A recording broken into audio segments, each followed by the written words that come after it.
গাছে প্রচুর গোলাপ ফুল ফুটেছে। সেই গোলাপ ফুলের শুভেচ্ছা রইল তোমাদের সকলকে। এই গোলাপ ফুলের শুভেচ্ছা জানিয়েই আজকের ভিডিওটা আমি শুরু করলাম।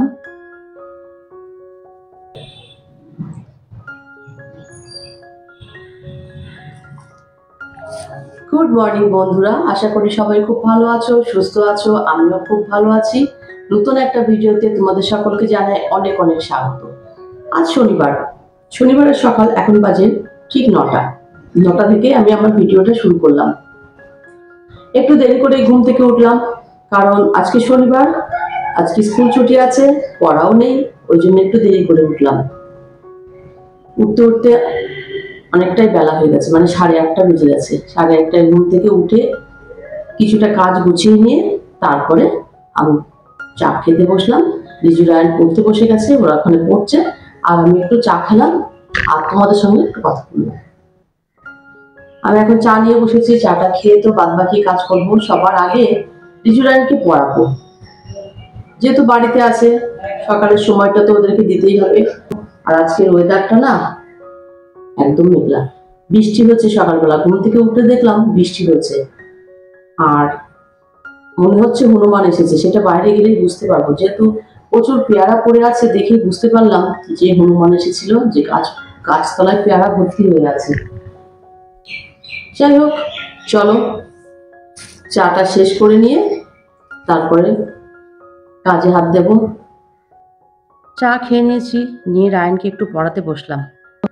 ওদের যখন স্কুল থাকে তখন এই চাপটা থাকে না যে সকালে পড়াতে হবে, কিন্তু স্কুল ছুটি থাকলে সেদিনটা বই নিয়ে বসাতেই হয়। যাই হোক, পড়িয়ে নিলাম, নিয়ে একটু বাইরে চলে এসেছি।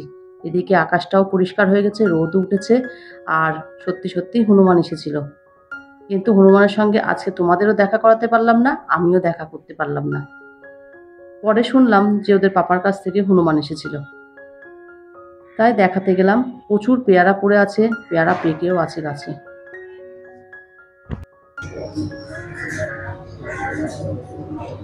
চলে এলাম রান্নাঘরে, রান্না বান্না করতে হবে। প্রচন্ড গরম হচ্ছে, এই কাজ করতে খুব ঘাম বেরিয়ে গেছে। রান্না বান্না এখন করবো না, একটু পরে করবো। এখন আগে ছেলেদেরকে খেতে দেবো। ভাবছি আজকে একটু ম্যাগি করে দিই, ওরা সকালটা ম্যাগি খেয়ে দিই। আর এখন বাজে প্রায় 11টা বেজে গেছে, 11টা 15 হয়ে গেছে। তাই ভাবলাম এখন একটু ম্যাগি করে দিই, ওরা খেয়ে নিই, তারপর ঝটপট করে রান্না করে নিই। বাড়ি আছে তো, বাড়ি থাকলে একটু তাড়াতাড়ি খিদে পেয়ে যায় ওদের, এটাই স্বাভাবিক। বাড়িতে থাকলে সবসময় মনে হয় এটা খাবো ওটা খাবো। যাই হোক, আজকে সকাল করে একটু রান্নাটা বসিয়ে নেবো, আর এখনো ওদেরকে ম্যাগি বানিয়ে দেবো। চলো ঝটপট ম্যাগিটা বানিয়ে নিই।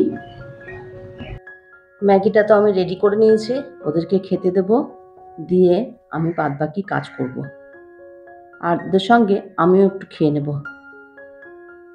রিজু রায়নকে রেডি করে দিলাম, রিজু তো রিজুরটা নিয়ে নিচ্ছে, আর রায়নেরটা আমি ঘরে দিয়ে আসবো। ও এখন একটু টিভি দেখবে আর খাবে। রিজু নিয়ে চলে গেল। চলো রায়নেরটা ঘরে দিয়ে আসি। এদিকে কিন্তু আমি ভাতটাও বসিয়ে দিয়েছি, ভাত আর ডাল একদিকে হচ্ছে। আজকে রান্না করতে করতে ঘরের কাজ গোছাবো, কারণ যেহেতু অনেকটা সময় পার হয়ে গেছে, তাই রান্নাও চলবে, ঘরের কাজও চলবে। আজকে ভাবলাম একটু মোছামুছির কাজটাই করি, তাই চলে এলাম ফার্নিচারগুলো মুছতে। ঘরের এইসব জিনিসপত্রগুলো একটু মুছবো।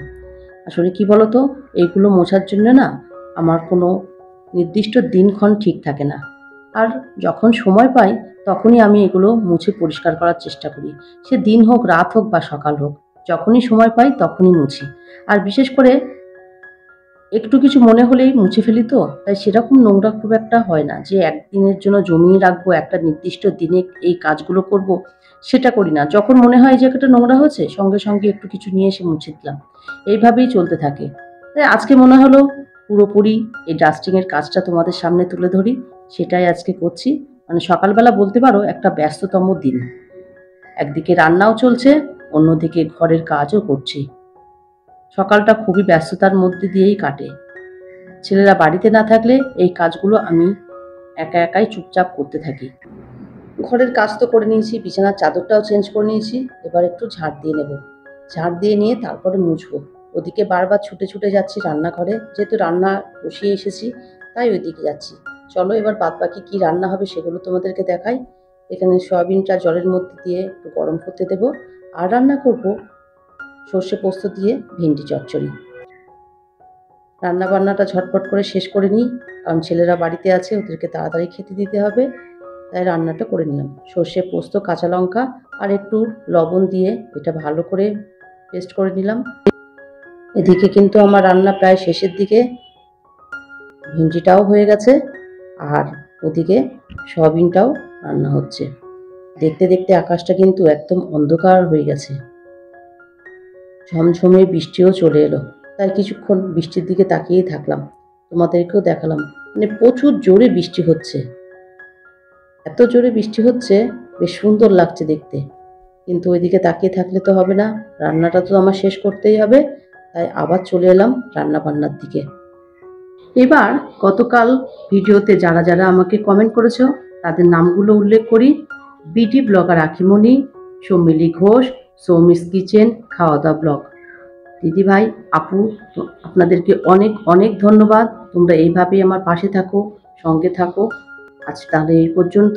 আমার ভিডিওটা যদি তোমাদের ভালো লেগে থাকে, please like, comment, share and subscribe করো। সবাই খুব ভালো থেকো, সুস্থ থেকো। দেখা হবে অন্য কোনো নতুন ভিডিও নিয়ে। টাটা।